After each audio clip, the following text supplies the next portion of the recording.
Good morning. We're here Morning. Thursday morning. I'm still kind of getting used to this being Thursday and not Friday. But that, Does it oh, make your Jenny, week longer? Oh, I said I felt that way all week. yeah, here you go. Well, the fun thing is now I can sleep in on a Friday if I want to. Ooh, But that's that just exciting. means I missed the show with TK and Miss Ward. Uh, how you two doing today?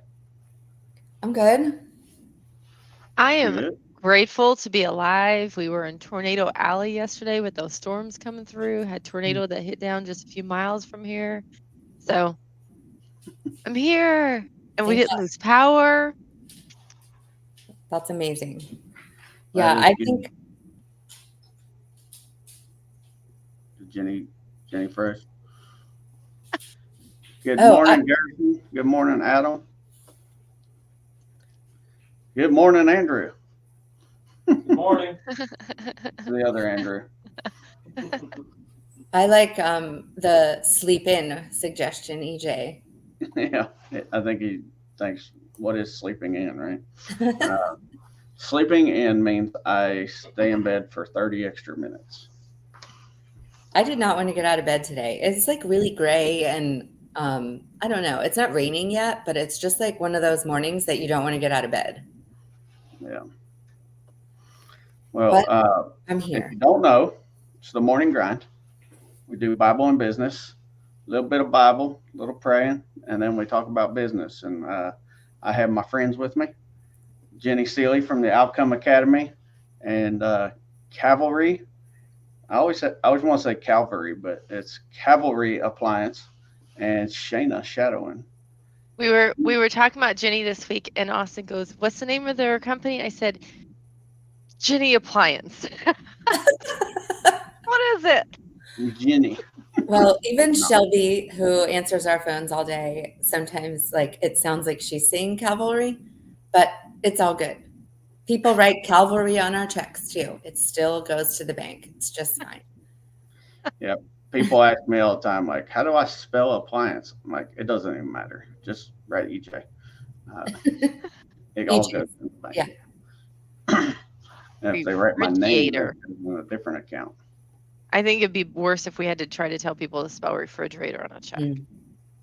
Yeah. Well, I will say I had to teach more than one person at my office help how to spell Frigidaire. Frigidaire. Mhm. Yeah. Yeah. But anyway, So, who's got the prayer and who's got the scripture today so we can get rolling? We've got a super action packed episode today with a lot of information. yeah, I'm not excited about it. This is one of Well, the boring topics. Zach picks the topic, so if you're not amused today, it's Zach's fault. Jenny is really good at this, and she's going to lead the show, And she's excited. and she's excited. I am excited. I do love policies and procedures. However, I am the plumber with the leaky faucet because I manage so many of them for my full-time job that in our business, I, like everybody else, am not the best at it. So we're going to talk about it today. All Figure out how right, to tackle it. Matthew 5:37. It simply says, "But let your yes be yes, and your no no. For whatever is more than these is from the evil one." Hmm. Now, I think a lot of people take that uh, differently, and I quickly looked up a meaning of that verse this morning because it, on the face of it, it just says, I kind of feel like it's just tell the truth, right? Don't Mhm. lie. Yes is yes, no is no. Don't be making up stuff in the middle. But the context of it was actually about swearing or adding an oath to your promise. Like, I really mean this. Hmm. And the contradiction to it is insinuating that, well, if you don't say I really mean it or I swear that this is true, then are all those times lying? Just Hmm. simply yes and no. Be truthful about it. Yeah. You don't have to prove that you're telling the truth by adding extra words. What are you doing? So, kind of makes me think that, I had a sister as a kid, lied about everything.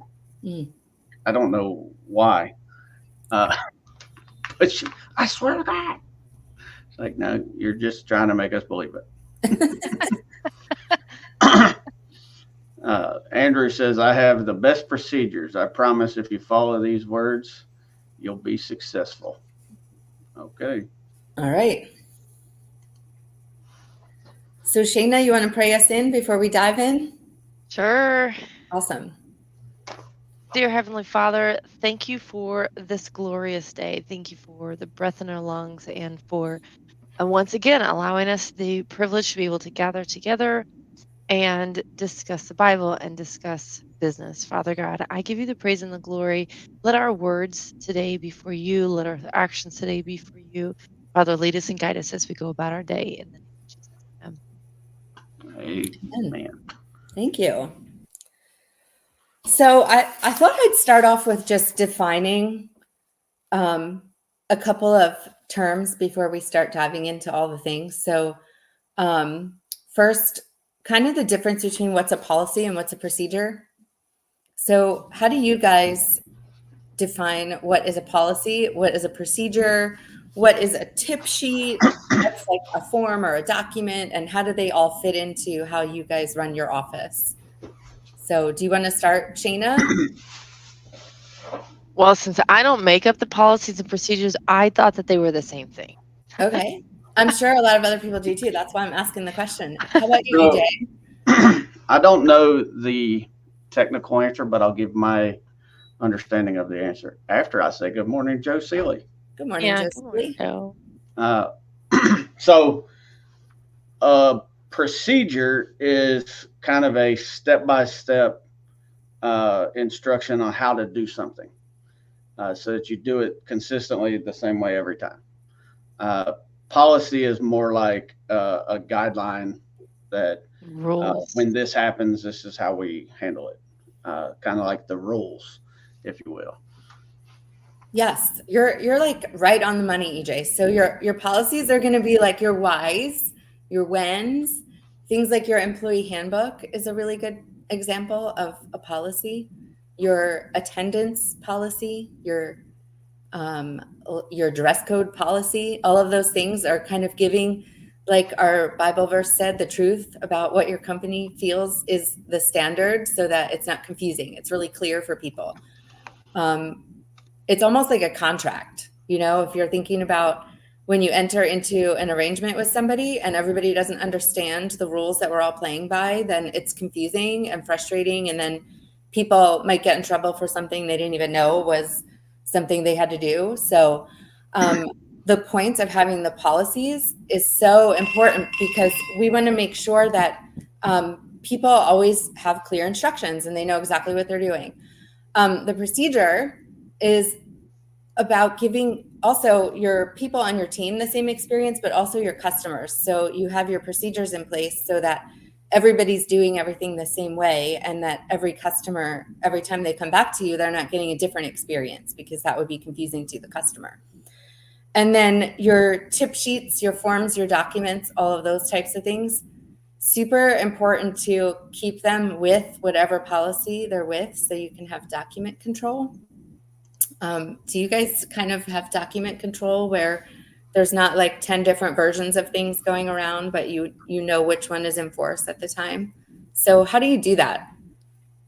Ours are all online on our platform. So anytime we put something new out, it gets put out there and the team members actually have to sign that they have acknowledged they've supposed to have read it, but they sign. Yeah. How do you do that, EJ? Is there a software for that?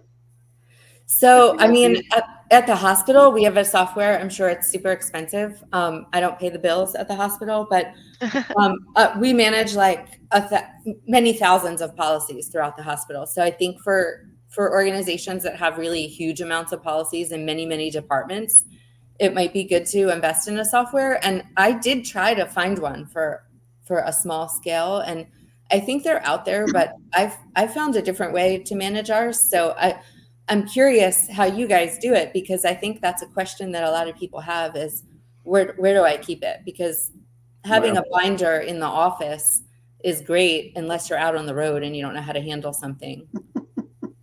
So, well, first, good morning, Fred Davila. Thanks for joining us. And extra info, we read from Matthew this morning, and that's his son's name, I believe, if I didn't forget it. Good morning. Thanks for joining us. So, Zach and TK gave me a lot of credit over the last couple of years about being the SOP guy. I was the one that was writing procedures and stuff before they were. Now, Zach had a handbook that he got from the HR guy. I think it's Big Picture Consulting. Yeah. Shout out to them, as a partner of ours on the Service Alliance group. If you go to the website, you can get discounts there. But then, of course, we have the policies and procedures in the Service Alliance group. Now, what we do in the Service Alliance group is we have a shared Google Drive. Now, if they change, we don't get a notification that we all need to sign it. mm-hmm. So I like the idea of having it on a shared drive and some way that we can make sure everybody knows something's changed and then acknowledge it, like Shayna's talking about. But I'm one of those guys that I did the work to make procedures and policies. I just never shared them with anybody. Mm-hmm. They were on my own Google Drive, and I knew what they were.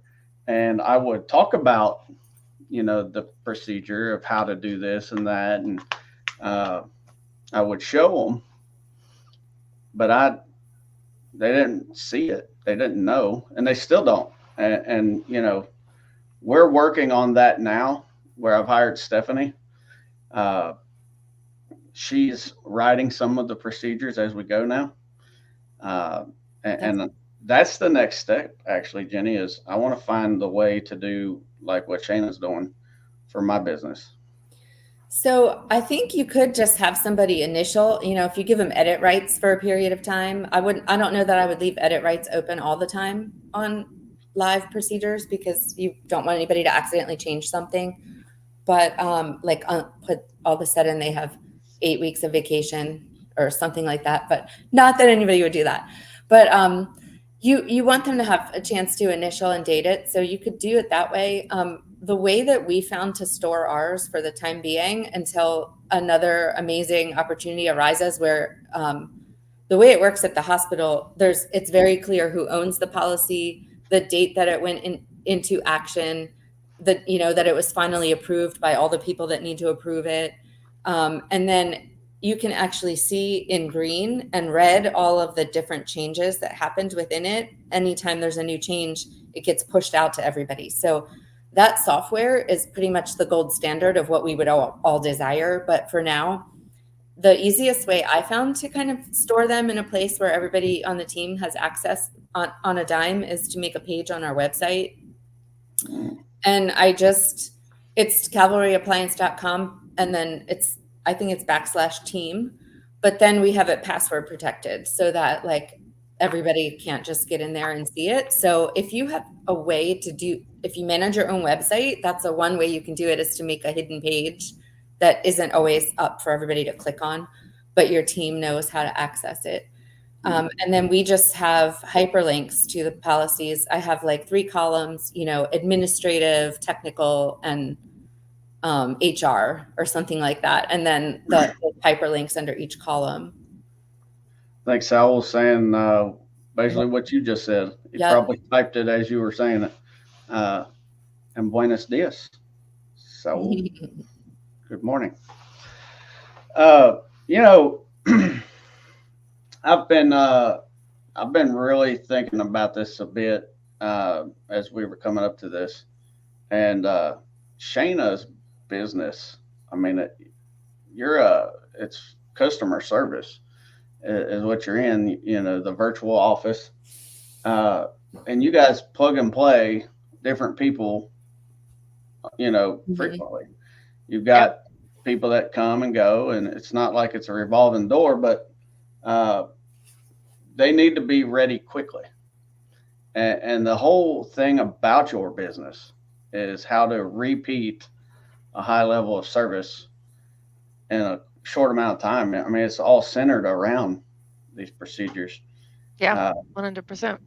What was kind of the thought process on that, and how did you get started with it? Well, like for me, like it really truly was taking the policies and procedures that I had created for my own company, and I had team members, but then even that was not enough. Like we had policies and procedures. Like if you wanted a policy and procedure on how to breathe while in a customer's house, we had that. Like they were there, and our team members knew. Now, and of course, with those, we were old school. Everybody had their own copies. Everybody signed a copy. The signed copy went in their folder, which is always an option also until you find something digital, or digital really truly does become available.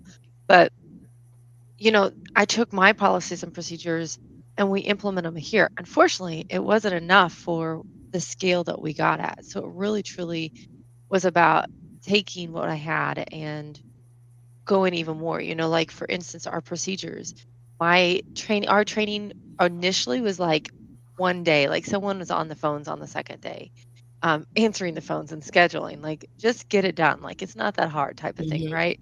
And now it's a pretty intense, um, 10 days if they aren't touching, um, and yeah, Rossware.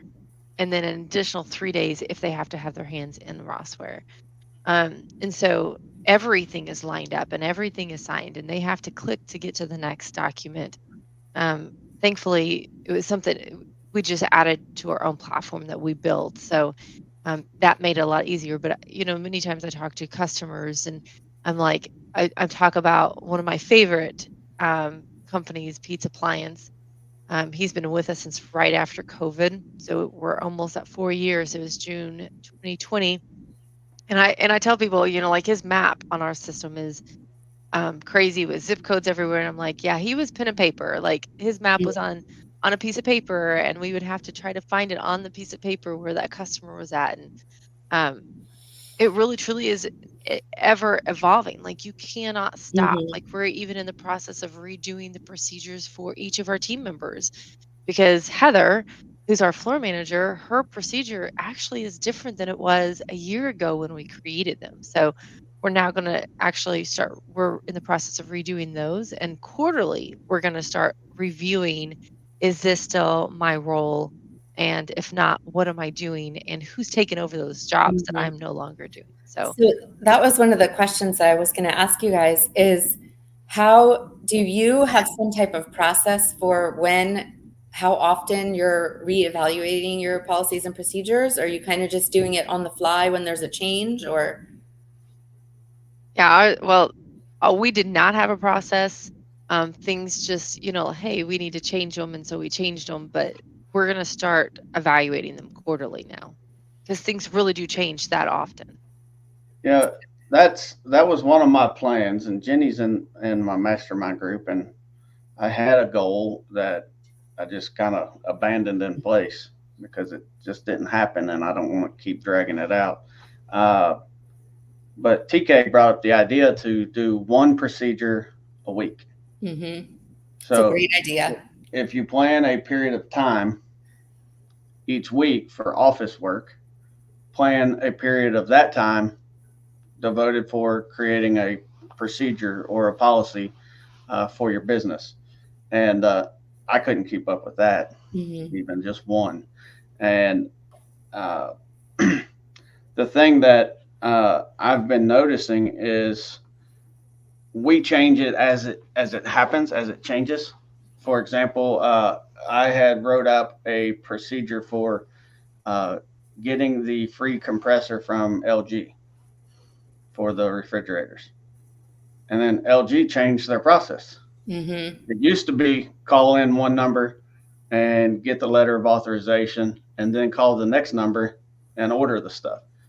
Terrible process. But now The first part's the same. Some of the prompts on the phone are different, and the ordering, you have to do it all online. So yesterday, I went through the process again, live in person, and typed in on the other screen what I was doing. Because I gave this procedure to Stephanie last week. She's like, this don't work. Okay. Now I have to do this and make sure it works. Otherwise, I'm back to doing it myself. You know what I mean? Mhm. But So- there should be some kind of notification or schedule where you review different policies on an annual basis. Maybe you got 5 policies you review per month. That's probably how you guys do it at the hospital or something. Well, at the hospital, we are bound by regulatory standards, so we don't have any wiggle room. We have to review almost all of our procedures every 2 years. And then some things have to be reviewed every year. And so in that software, it just notifies us that it has to be reviewed and updated. And it could be as simple as reading it and saying it's fine, but you still have to look at it every 2 years and make sure that it's correct. So I feel like that's really important. But the other thing that it gives you an opportunity to do is to clean up some of those inconsistencies or new processes or a new software that's changed. And there are tools you can use. So here's something, a little trick that I think I read it in Michael Hyatt's book, Free to Focus, but your procedures don't all have to be written out in that format, which the format is really great to have, like the title, who's in charge of it, the supplies you need, the steps, all those things are great. But it can be a video that you recorded using Loom or some type of screen recorder, and you can just put the hyperlink to the video. Or it can also be, have you heard of something called Tango? Have you guys ever used Tango? It's a Chrome extension. So if you look up Tango step-by-step procedures or something like that in Google, you'll find out what it is. But it works for anything that's in the cloud or that's online. And so you click on the Tango Chrome extension, and then you say start, and it will capture every click that you do in a process. And then you can just save that as a PDF or just copy the whole thing. And it actually does screenshots and step-by-step instructions. And it has a little square around each button that you click or whatever. So those kind of tools are really cool for helping you speed up the process of writing things. And then the other pro tip is use ChatGPT. Tell it to write a procedure, and then take that draft and modify it for yourself so that you're not having to write everything from scratch. So that was kind of like the next piece that I wanted to go over, which is where do you begin, and how do you even do this at all? And so at Outcome Academy, we have a 3-step process that we kind of use for everything that we teach, which is identify, prioritize, plan.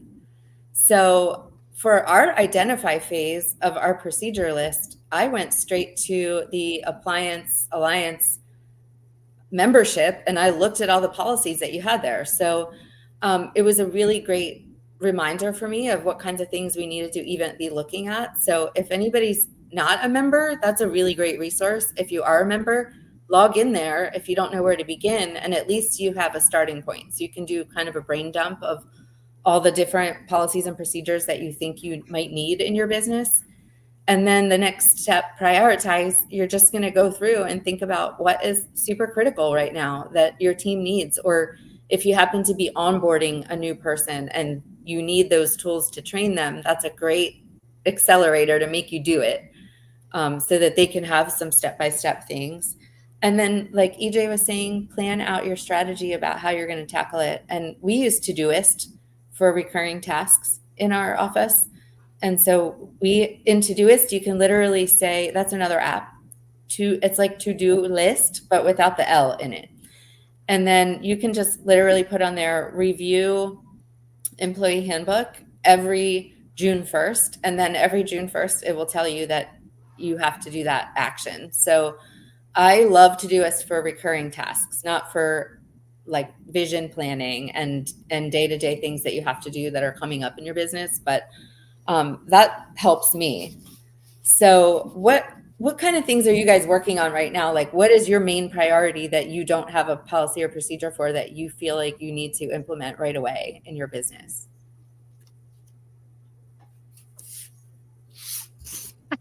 That means you We can have, go first. I was gonna say we have one for everything, but it's really right now, it's really truly about reviewing and updating.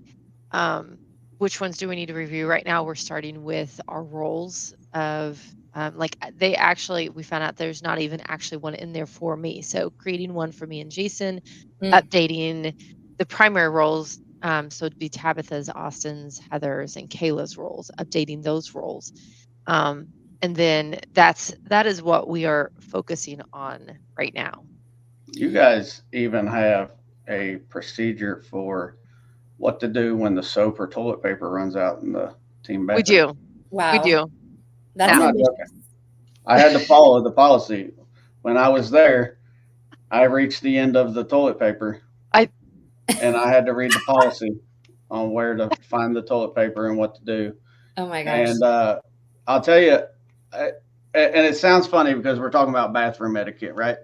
And toilet paper. And who out there has used the end of the toilet paper, or maybe somebody else in their family did, and then you go and sit down, there ain't none. Like I have to do it all the time. Like tell my kids, bring me some TP. Shayna at my office help, they have a sign-in sheet for everybody that uses the bathroom. They have to log how long they were in there. It's a daily cleaning log. Is there a cell phone box outside the door so that nobody goes in there and gets on their cell phone while they're in there? So they have a list of minimum supplies that have to be in there each day, and they know where to get it. So somebody has the job each day to take care of each space in the building, and they have to do that. And I know I had to look for the toilet paper. It was there, but I had to restock it. And then somebody else came through and they had to restock the soap, and it wasn't in there. So Shayna got the soap for them. So it really is a big deal to make the procedures and policies for the things that matter, like toilet paper and soap. Well, in the same instance, our toilet paper and soap are the parts on your guys' trucks. Because if they aren't paying attention and there's not a procedure in place to saying that they need that part on their truck, then they're not going to have it on there. And then they go to the job and they're not going to have that part. That's why, like, our trucks got to where every single truck had the same exact part in the same exact bin. Jason could walk onto truck number 2 and pull it off at the same part out of bin 3 that he could walk into truck number 5 and pull the part out of bin number 3. And we had to do that because otherwise they stuff extra tools and extra parts instead of returning them, and then they don't restock the tools and the parts that they need. So that's a good point, and this kind of gets back to Jenny's question before I derailed it with the toilet paper stuff. Right now, we're working on setting up our inventory. We're using Sortly. Sortly's works out really well. You can scan barcodes on existing parts, and it automatically fills in what it is for 90+% of them. They have pictures and descriptions and everything, and then there is some steps for startup, like starting and setting up the procedures so that it works. Now, I purchased the Sortly Pro so I could have multiple users and logins and track all the stuff. And me and Stephanie started this out. And I'm going to talk for a minute. Is that all right? Of course. So I know that Shayna and I are both whiteboard people, right? That's why she has an entire wall in her office with whiteboard paint, dry erase whiteboard.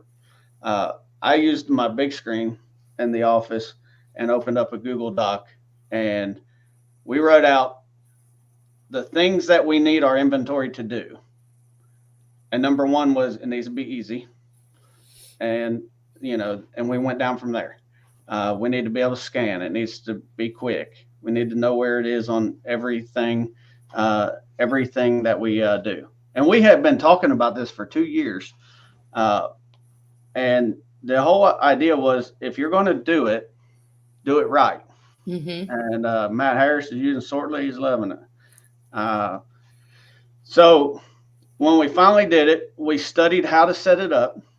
We took the time, and I had Stephanie draft procedures for it.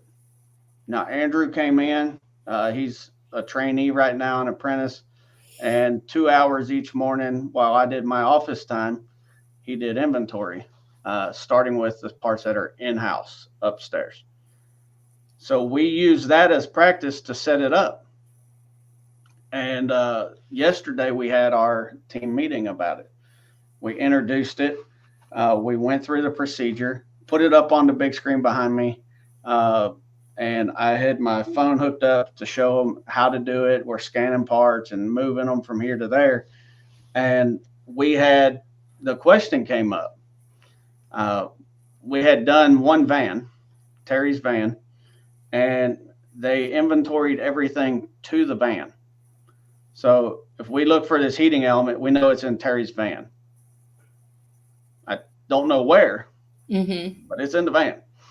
And we have shelves and bins and everything and drawers. I like what Shana was saying about Jason's truck. And I've seen the pictures of this truck. And I've seen some pictures of other vans that are set up. My dream is to have matching vans. With matching inventories, shelves labeled exactly the same. And if I get in Terry's van, I know where it is. Until we get there, we do have 2 matching vans with very, very similar setups. And I said, well, we need to label the shelves. And they didn't really get the reason. Right. And I said, well, here's the deal. If we're going to do it, we got to do it right. You're right on track, EJ. That's a very Lean Six Sigma way of thinking.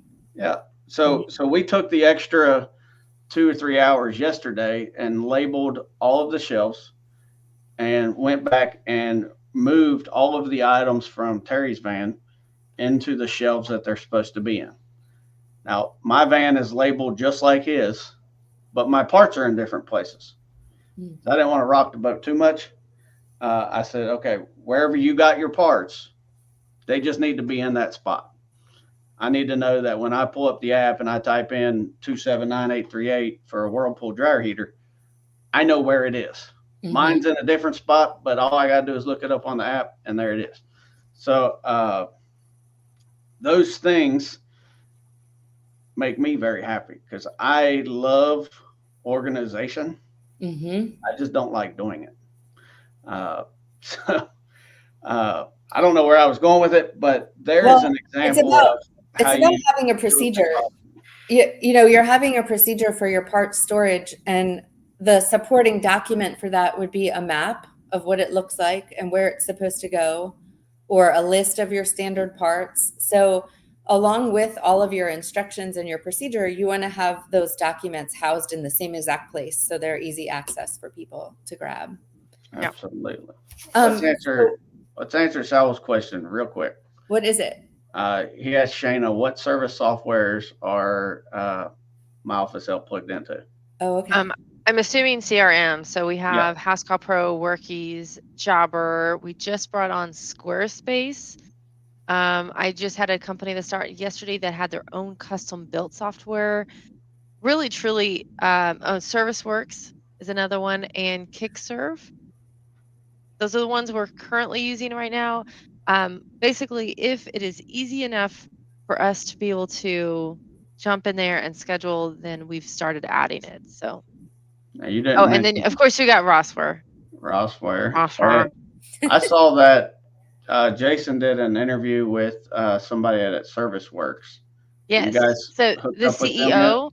Yeah, 100%. They're actually only 2 hours from here, so they're going to come down and visit us sometime. super excited. We don't have any Service Works clients at this time. We have had them. Dr. Dan was with us before Shout out he to Dan. decreased and then went back up again.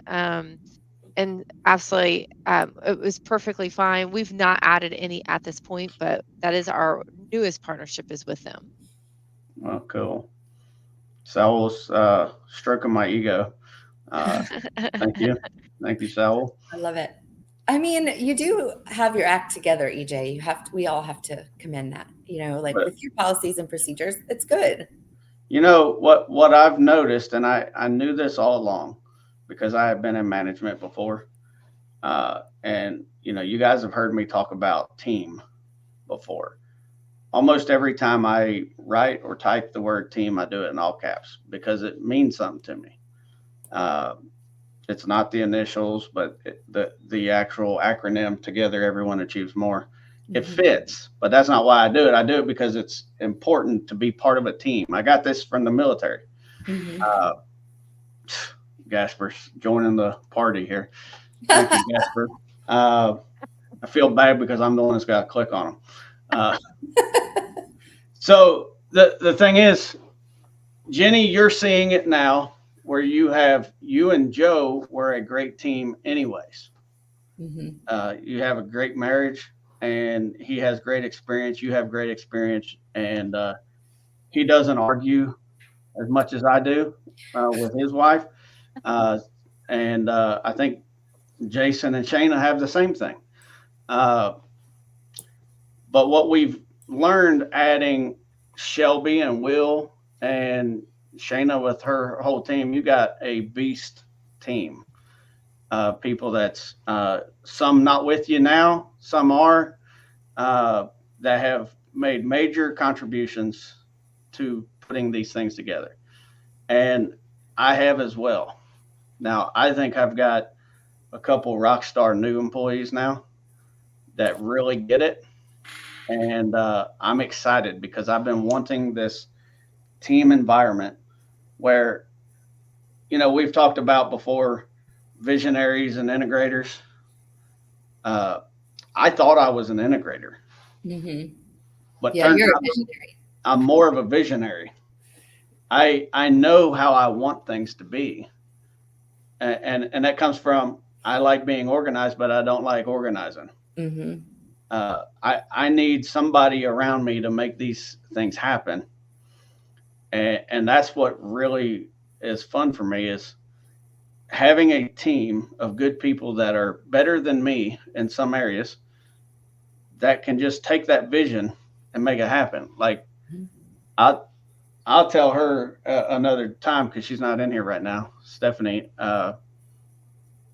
When we went up on the whiteboard, the TV, and we made a list of 10 things that I need the inventory to do and a procedure for it, she just did it.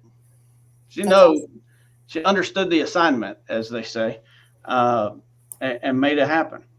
And I've seen that happen with both of your businesses as well. Mhm. So, I mean, this is me humbly saying I appreciate all of that, but I've been trying to do this for 5 years, and now I got people that do it.